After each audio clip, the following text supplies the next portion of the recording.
Welcome back. पिछली video में हमने संस्कृत में परिचय के एमसीक्यू देखे थे। इस वीडियो में हम लोग अध्याय दूसरा जो कि संज्ञा प्रकरण है उसके एमसीक्यू सॉल्व करेंगे। ठीक है। संस्कृत पहला एमसीक्यू है, संस्कृत में कितने काल होते हैं। संस्कृत में कितने काल होते हैं? 3 काल पाए जाते हैं। कौन कौन से? वर्तमान काल, भूतकाल और भविष्य काल। ठीक है। संस्कृत में कितने वचन होते हैं? संस्कृत में कितने वचन होते हैं? आंसर 3 इसका राइट है। एक वचन, दो वचन, बहुवचन। तीसरा क्या है? लीड लकार में कितने प्रकार होते हैं? लीड लकार के कितने प्रकार होते हैं? 2। ठीक है। लीड लकार कितने प्रकार पाए जाते हैं? 2 पाए जाते हैं। डैश में 2 वर्णों का मेल होता है। डैश में 2 वर्णों का मेल होता है। संधि इसका राइट आंसर। संस्कृत में लकार कितने होते हैं? संस्कृत में लकार कितने पाए जाते हैं? आंसर है 10। संस्कृत में लकार कितने होते हैं? 10। रैप में कितने प्रकार होते हैं? रैप में कितने प्रकार होते हैं? 2 प्रकार होते हैं, जो कि पहला अभियंतर, दूसरा है वार्ता। संस्कृत में वाच्य के कितने भेद होते हैं? संस्कृत में वाच्य कितने भेद होते हैं? 3। वाच्य कितने भेद पाए जाते हैं? 3। कौन कौन? पहला वाच्य क्या है? कर्तृवाच्य। ठीक है। दूसरा वाच्य क्या होता है? कर्मवाच्य। तीसरा वाच्य क्या होता है? भाववाच्य। ठीक है। तो ये 3 प्रकार के वाच्य होते हैं। आठवां क्या है? जो किसी बात को कहता है वो कौन सा पुरुष कहलाता है? जो किसी बात को कहता है वो कौन सा पुरुष कहलाता है? उत्तम पुरुष कहलाता है। उपशोति, उपोषति, उपोषति में कौन सी संधि होती है? उपोषति में कौन सी संधि होती है? पररूप की संधि होती है। पर सन्निकर्ष समिता, पर सन्निकर्ष समिता। 11वां क्या है? सुप्तिदंत। सुप्तिदंत क्या होता है? पदम, सुप्तिदंत पदम। ई द्वेद, ई दु द्वेदवचनम प्रगृह। 12वां क्या आ जाएगा? प्रगृह। लट लकार से संबंधित है। लट लकार से क्या संबंधित है? लट लकार संबंधित है आपका वर्तमान काल। पदों में मिलने की प्रक्रिया कहलाती है। पदों की मिलने की प्रक्रिया क्या कहलाती है? समास। पदों में मिलने की प्रक्रिया क्या कहलाती है? Samsung, sorry. षणवती संख्या। षणवती संख्या क्या होती है? षणों की संख्या किसको बोलते हैं? 96 को। ठीक है। प्रत्याहार का अर्थ है, प्रत्याहार का अर्थ है संक्षेप में कहना। प्रत्याहार का विधायक सूत्र है। प्रत्याहार का विधायक सूत्र क्या होता है? प्रत्याहार का विधायक आदि रंतेन सहिता, आदि रंतेन सहिता। लट लकार डैश वाचक है। लट लकार कौन सा वाचक है? लट लकार आपका वर्तमान वाचक है। ई उ ए की संज्ञा होती है। ई उ ए की कौन सी संज्ञा होती है? 19 से कहा जाएगा प्रगृह संज्ञा। संस्कृत में धातुओं की संख्या कितनी होती है? संस्कृत में धातुओं की संख्या कितनी पाई जाती है? 1970। ठीक है। याद रखिएगा, इंपॉर्टेंट है। निम्नलिखित में से डैश की वृद्धि संज्ञा होती है। निम्नलिखित में से कौन सी किसकी वृद्धि संज्ञा होती है? आई और औ की। 86 को संस्कृत में क्या कहते हैं? 86 को संस्कृत में क्या कहा जाता है? षडशीति। क्या कहा जाता है? षडशीति। संस्कृत में धातु के गण कितने हैं? संस्कृत में धातु के गण कितने पाए जाते हैं? 10। ठीक है। तो यहाँ से संज्ञा प्रकरण का एमसीक्यू समाप्त होता है। अब आगे हम लोग अध्याय तीसरा जो कि था उपसर्ग प्रकरण, उसके बारे में उसके एमसीक्यू को देखेंगे। तो अध्याय तीसरा उपसर्ग। पहला एमसीक्यू है संस्कृत में उपसर्ग कितने होते हैं? संस्कृत में कितने उपसर्ग होते हैं? 22। प्रपराधि 22 उपसर्ग पाए जाते हैं। ठीक है। धातुअर्थ बलादन्ते, बलादन्यत्र नियते। इसका आंसर क्या आना चाहिए? उपसर्गने। ठीक है। उपसर्गने, उपसर्गेन, उपसर्गेन। इस आंसर में उपसर्ग का प्रयोग कहाँ होता है? उपसर्ग का प्रयोग कहाँ किया जाता है? धातुओं के पूर्व में। ठीक है। धातुओं के बीच में नहीं होता है, धातु के मध्य में नहीं होता है, धातुओं के चौथा आंसर क्या है? डैश क्रिया योगी। डैश क्रिया योगी। तो उपसर्ग का सूत्र ही बताया गया है, तो उपसर्ग का क्रिया योगी।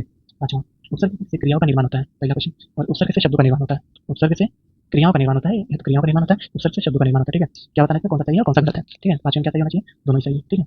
क्योंकि उपसर्ग से क्रिया का भी निर्माण होता है और शब्दों का निर्माण होता है। उच्चारण में कौन सा उपसर्ग है?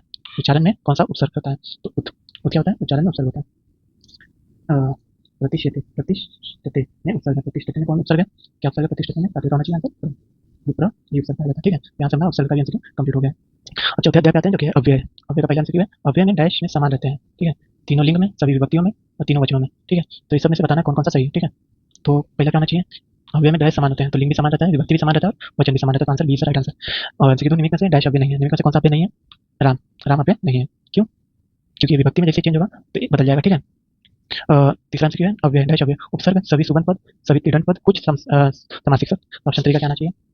ऑप्शन 3 का आना चाहिए बी। क्या अव्यय क्या है? उपसर्ग अव्यय होते हैं और कुछ समासिक पद भी अव्यय होते हैं। ठीक है। आंसर 4 क्या है? सर्वत्र वनम अस्ति में अव्यय है। सर्वत्र वनम अस्ति में कौन सा अव्यय है? कौन सा है? सर्वत्र, मतलब हर जगह। ठीक है। यहाँ से अव्यय का जो एमसीक्यू पार्ट है वो भी कंप्लीट हो गया। नेक्स्ट चैप्टर हम लोग अध्याय 5वां जो कि है कारक, कारक एमसीक्यू देखेंगे। तो अध्याय 5वां जो कि है कारक, इसको शुरू करते हैं। कारक में सबसे पहले एमसीक्यू अहम जलम पीबती। यहाँ डैश कर्म संज्ञा है। कर्म संज्ञा यहाँ पे क्या होनी चाहिए? जलम। ठीक है। सेकंड क्या है? रामेण बाणेन हत बलि। इसमें करण, करण क्या है? रामेण बाणेन हत बलि। इसमें करण क्या होना चाहिए? बाणेन। ठीक है। डैश बहन, डैश बहन डैश बहन कौन सी विभक्ति लगती है? पंचमी। ठीक है। अकंथितम च में विभक्ति होती है। कौन सी विभक्ति होती है? द्वितीय। संप्रदान में कौन सी विभक्ति होती है? संप्रदान में कौन सी विभक्ति पाई जाती है? चतुर्थी। ठीक है। छठवां एमसीक्यू है कर्मवाची में कर्म की कौन सी विभक्ति होती है? कर्मवाची में कर्म की कौन सी विभक्ति होती है? प्रथमा। सातवां एमसीक्यू है संबोधन में कौन सी विभक्ति होती है? संबोधन में कौन सी विभक्ति पाई जाती है? सभी पाई जाती है कौन सी? प्रथमा। ठीक है। आठवां अपादान में कौन सी विभक्ति होती है? अपादान में कौन सी विभक्ति होती है? पंचमी की विभक्ति होती है। डैश हेतु प्रयोगे। नौ क्या है? डैश हेतु प्रयोगे। इसका आंसर क्या है? षष्ठी हेतु प्रयोगे। दसवां एमसीक्यू है अधिकरण में कौन सी विभक्ति होती है? अधिकरण में कौन सी विभक्ति होती है? सप्तमी। पृथक बिना ननाभि, पृथक बिना ननाभि। 11वां क्या होना चाहिए? तृतीय। ठीक है। करण कारक में डैश विभक्ति होती है। करण कारक में कौन सी विभक्ति होती है? तृतीय। साधक कथम, साधक कथम, साधक कथम, साधक कथम में कौन सी होती है? कर्णम, जो साधन का कार्य करता है। ठीक है। संस्कृत में कारक कितने होते हैं? संस्कृत में कारक कितने पाए जाते हैं? चलिए आंसर आना चाहिए 6। 6 कारक होते हैं, 7 विभक्तियां होती हैं। क्रियाजनकम कत्वम, क्रियाजनकत्वम कारक। संबोधन में कौन सी विभक्ति होती है? संबोधन में कौन सी विभक्ति होती है? प्रथमा की। यो अंग विकार में कौन सी विभक्ति होती है? यो अंग विकार में कौन सी विभक्ति पाई जाती है? तृतीय की विभक्ति पाई जाती है। ठीक है। 18वां, 18वां अर्थवद धातु प्रत्यय। अर्थवद धातु प्रत्यय। इसमें क्या है? 18वां होना चाहिए प्रतिपदिक। जो महानाय में कारक है, कौन सा कारक होना चाहिए इसमें? संप्रदान का कारक। निमित्त में से कौन सी विभक्ति कारक नहीं होती? निमित्त में से कौन सी विभक्ति कारक नहीं होती? जिससे क्या होना चाहिए? षष्ठी। षष्ठी संबोधन उसमें कारक नहीं होती। पंचमी विभक्ति कारक में नहीं होती। पंचमी विभक्ति कौन से कारक में नहीं होती है? अपदान में होती है। ठीक है। नमः शिवाय वाक्य में शिवाय में कौन सी विभक्ति? नमः शिवाय वाक्य में शिवाय में कौन सी विभक्ति है? चतुर्थी की विभक्ति है। ठीक है। यहाँ पे कारक का जो एमसीक्यू है वो भी कंप्लीट होता है। ठीक है। नेक्स्ट अध्याय देखेंगे जो कि है समास, ठीक है। समास के एमसीक्यू में देखेंगे अभी। पहला एमसीक्यू क्या है, ज्ञानेन हीन, ज्ञानहीन कौन सा तत्पुरुष समास होता है, इसका आंसर क्या आना चाहिए, तृतीय। कौन सा तत्पुरुष समास होता है, तृतीय तत्पुरुष समास होता है। दूसरा एमसीक्यू क्या है, द्विमुनम, द्विमुनम में समास कौन सा है, द्विमुनम में कौन सा समास है, अव्ययी भाव समास, ठीक है। और अहोरात्रम, अहोरात्रम में कौन सा समास पाया जाता है, द्वंद्व समास, ठीक है। व्याधिकरण तत्पुरुष समास में कितने भेद होते हैं, व्याधिकरण तत्पुरुष समास में कितने भेद होते हैं, 6 भेद होते हैं, ठीक है। व्याधिकरण तत्पुरुष समास में। पंचांग में कौन सा समास है, पंचांग में कौन सा समास है, अव्ययी भाव समास है, ठीक है। सत्वन छठा एमसीक्यू क्या है, अन्य पद प्रधान समास है। अन्य पद प्रधान कौन सा समास पाया जाता है, बहुवीर्य समास, इसमें अन्य ही पद होते हैं, प्रधान होते हैं, ठीक है। इक्का श्वासौ समास है, इक्का श्वासौ कौन समास है, द्वंद्व समास, ठीक है। स च विशेष संज्ञा विनि विनिर्मुक्त कौन समास प्रथम, क्या बोला गया है, स च विशेष संज्ञा संज्ञा विनि विनिर्मुक्त डैश समास है। इसका आंसर क्या आना चाहिए, केवल समास। द्विगु समास का भेद, द्विगु समास का भेद कौन है, द्विगु समास का भेद होता है कर्मधारय, ठीक है। छात्राय हितम, छात्र हितम तत्पुरुष समास है, इसमें कौन सा आना चाहिए, आपका आना चाहिए इसमें चतुर्थी, चतुर्थी तत्पुरुष समास। पीताम्बर में समास है, पीताम्बर में कौन सा समास है, पीताम्बर में कौन सा समास आना चाहिए, क्या आना चाहिए, सी बहुवीर्य समास। अष्टाध्याय में समास है, अष्टाध्याय में कौन सा समास है, अष्टाध्याय में कौन सा समास है, द्विगु। तत्पुरुष समास के मुख्यतः कितने भेद होते हैं, तत्पुरुष समास के मुख्यतः कितने भेद होते हैं, तेरह का आना चाहिए आंसर, तो व्याधिकरण और समानाधिकरण। द्वित्रा में समास है, द्वित्रा में कौन सा समास है, द्वित्रा में समास पाया जाता है किसका, बहुवीर्य समास का। उत्तर प्रधान समास, उत्तर प्रधान समास किसका होता है, 15 का होना चाहिए आंसर, तत्पुरुष। इसमें क्या होता है, उत्तर पद प्रधान होता है, ठीक है। दिगंबर में समास क्या है, दिगंबर में कौन सा समास होता है, 16 का आंसर होना चाहिए बहुवीर्य समास, ठीक है। संख्या पूर्वो, संख्या पूर्वो, संख्या पूर्वो क्या होता है, संख्या पूर्वो होता है द्विगु समास। दशानन में समास है, दशानन में कौन सा समास है, दशानन में आना चाहिए बहुवीर्य समास, ठीक है। अब 19वां क्वेश्चन देखते हैं। दिगंबर में बहुवीर्य समास है, बहुवीर्य समास में अन्य पद प्रधान होता है, ठीक है। तो बताना है कौन सा सही है, कौन सा गलत है। तो दिगंबर में बहुवीर्य समास है, सही बात है। और बहुवीर्य समास में अन्य पद प्रधान होता है, सही बात है। तो आंसर एक और एक सही है और एक और दो, एक या एक का सही स्पष्टीकरण है, ठीक है। लघु सिद्धांत कौमुदी के अनुसार समास के कितने भेद होते हैं, लघु सिद्धांत कौमुदी के अनुसार कितने भेद होते हैं समास के, 5। कर्मधारय समास, समास का भेद, कर्मधारय समास किसका भेद है, ये होता है अपना कर्मधारय समास किसका भेद होता है आपका, कर्मधारय समास होता है बी, तत्पुरुष समास का भेद होता है, ठीक है। प्राय पूर्व प्रधान कौन सा समास होता है, प्राय पूर्व प्रधान कौन सा समास होता है, अव्ययी भाव। नीलकंठ में समास क्या है, नीलकंठ में क्या समास पाए जाते हैं, बहुवीर्य समास है, क्योंकि दोनों पद प्रधान नहीं होते, अन्य पद ही प्रधान। चरथे, चारथे, चारथे 24 क्या होना चाहिए, द्वंद्व समास, ठीक है। घनश्याम में समास है, घनश्याम में कौन सा समास है, कर्मधारय समास, ठीक है। 26वां में दो शब्दों का मेल होता है, किसमें दो शब्दों का मेल होता है, 24वां क्या आना चाहिए आंसर, समास में दो शब्दों का मेल होता है, ठीक है। 27वां देख लेते हैं, जैसे समास में दोनों पद प्रधान होते हैं, कौन से समास में दोनों पद प्रधान होते हैं, 27वां क्या आना चाहिए इसमें, सी द्वंद्व समास, द्वंद्व समास क्या होते हैं, दोनों पद प्रधान पाए जाते हैं, ठीक है।